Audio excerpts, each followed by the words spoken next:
For as much as we seem to know about potential dangers, is it almost a bigger danger, the fact that we don't know so much? I mean, this is a relatively new science when we're talking about GMOs. Well, what we know is just the tip of the iceberg. We know that when you disrupt the integrity of the genetic code, you have hundreds of functions that are also changed. We're finding proteins now, new proteins that we've never seen before.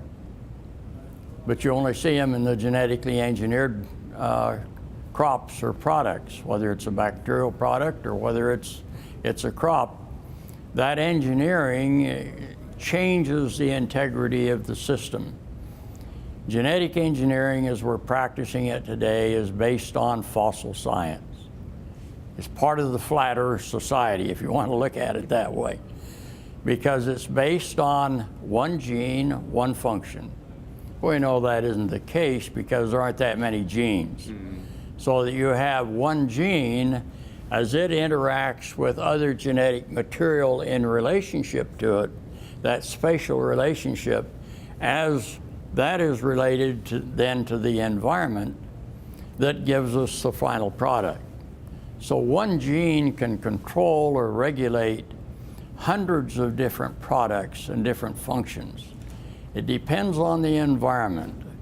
And nobody's looked at all of those hundreds of other things. We have situations where it was looked at very intensively with the dietary tryptophan, for instance, natural amino acid that we need because that comes through the aromatic amino acid pathway that glyphosate blocks, and so we have to get it somewhere else. But when the bacteria that were producing that were engineered to produce even more of it, be more efficient in production, they had it 99.9% pure, but in that 0.1%, we ended up with 541 people known dead and 1,800 people permanently damaged for life. A new protein, a protein that was produced only as a result of disrupting the integrity of the genetic code.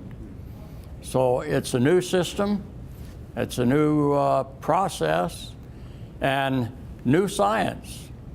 Because the science that we based genetic engineering on, we discarded 50 years ago.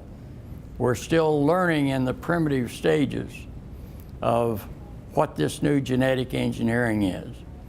One of the things we do know is that it's more like an infectious process, a virus infection, for instance, as Patrick Brown at University of California describes it, than it is a normal breeding or hybridization process. Essentially very little similarity there, except you have roots and leaves and a stem, but very little process from a functional standpoint. But it does fit the infectious process. And so to understand genetic engineering, you really need to understand that disease progress and change that takes place.